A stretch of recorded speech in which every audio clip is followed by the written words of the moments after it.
Students, welcome back to the channel. So in this video we are going to discuss about why domestic income is called NDPFC and why national income is called NNPFC. Why only these two aggregates have been taken from among the 8 aggregates to measure domestic income and national income. Okay, so in the previous video, as you have seen, we have discussed about the aggregates. Please do not start this video before you have watched all the previous video because it will be little difficult for you to understand if you are watching it directly. Okay, so NDPFC का मतलब क्या होता है? NDPFC मतलब होता है net domestic product at factor cost. NNPFC का मतलब होता है net national product at factor cost. अच्छा, दोनों डोमेस्टिक इनकम हो चाहे नेशनल इनकम हो, दोनों को हम डोमेस्टिक प्रोडक्ट भी कह सकते हैं और नेशनल प्रोडक्ट भी कह सकते हैं. एज यू नो, जैसे हम लोग ने पढ़ रखा था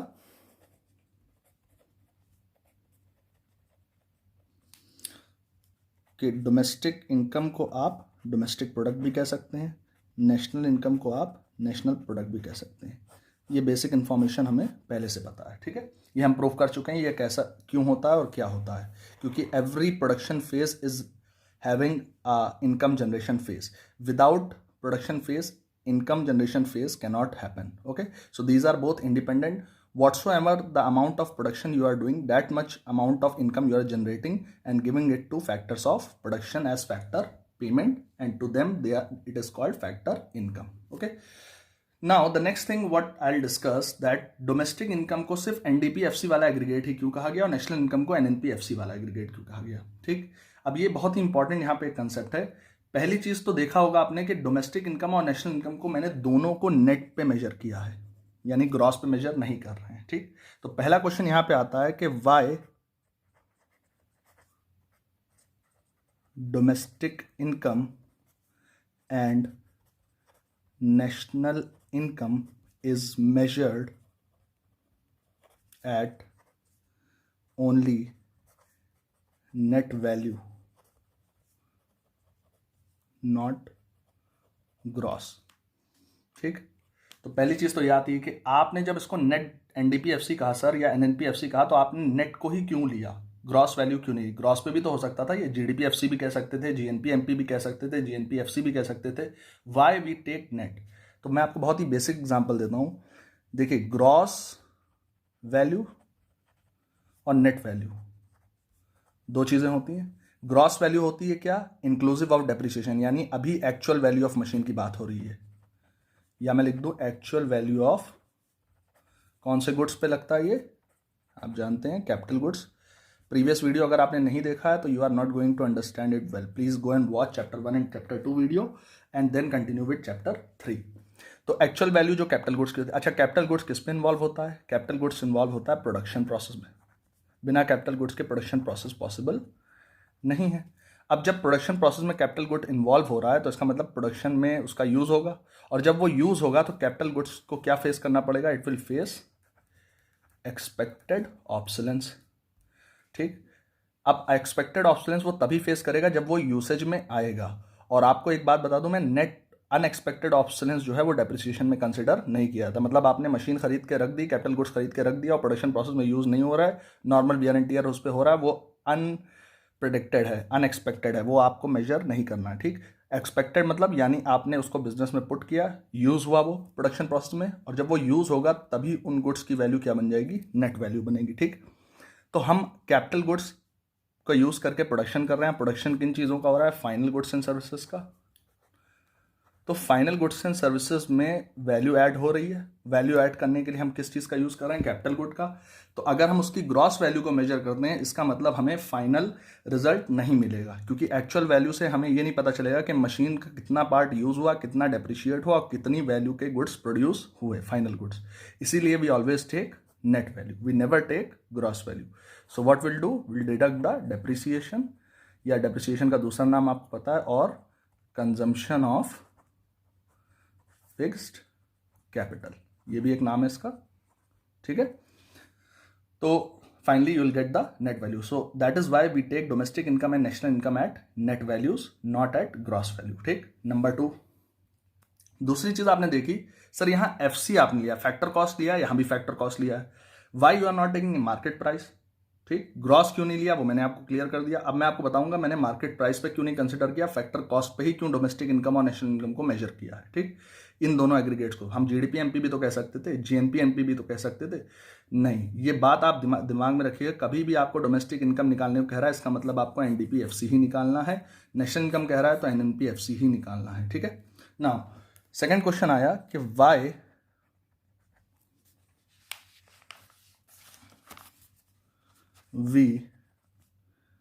why domestic income and national income is measured at factor cost only। ठीक, ये अगला क्वेश्चन है आपका, and not on market price. ठीक है, तो हम क्यों फैक्टर कॉस्ट पे ही मेजर करते हैं, क्यों नहीं मार्केट प्राइस पे मेजर करते हैं, मैं आपको इसका भी आंसर देता हूं। अब चाहे आप एनडीपीएफसी की बात करिए और चाहे आप एनएनपीएफसी की बात करिए, हम डोमेस्टिक इनकम या डोमेस्टिक प्रोडक्ट को फैक्टर कॉस्ट पे ही मेजर कर रहे हैं, नेशनल इनकम या नेशनल प्रोडक्ट को भी फैक्टर कॉस्ट पे मेजर कर रहे हैं।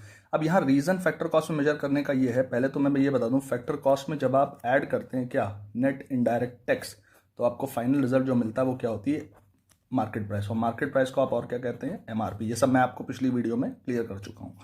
Please do watch the previous video then only come to this part. तो अब होता क्या है, अब फैक्टर कॉस्ट में क्योंकि आपने एनआईटी ऐड कर दिया है, एनआईटी ऐड करने का मतलब ये हुआ कि आपने इनडायरेक्ट टैक्स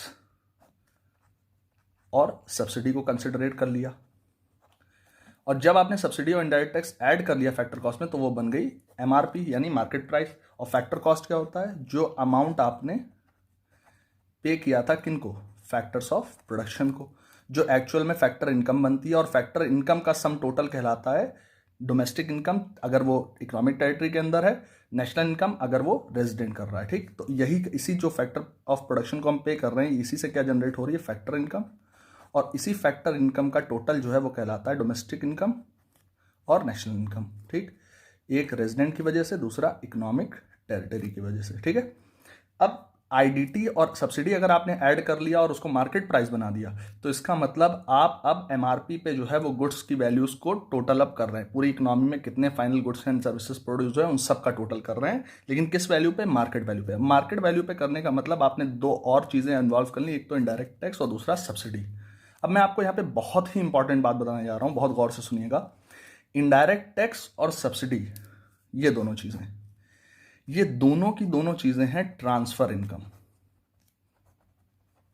यानी ट्रांसफर इनकम मतलब ऐसी इनकम जिसके अगेंस्ट रिटर्न जनरेट नहीं होता। ये गवर्नमेंट की तरफ से स्पेशल प्रोविजन है, कंपलसरी पेमेंट है जो आपको पे ही करना है। ठीक, अब जब आपको पे ही करना है तो इसका मतलब ये फैक्टर पेमेंट नहीं है, ये बल्कि कौन से पेमेंट है, ये ट्रांसफर पेमेंट। आपको मैं पहले भी बता चुका हूं, ट्रांसफर इनकम से ट्रांसफर पेमेंट हम कभी भी कंसिडर नहीं करते। ये किसके रेवेन्यू में जाना है पूरा का पूरा, ये रेवेन्यू किसका है, गवर्नमेंट का।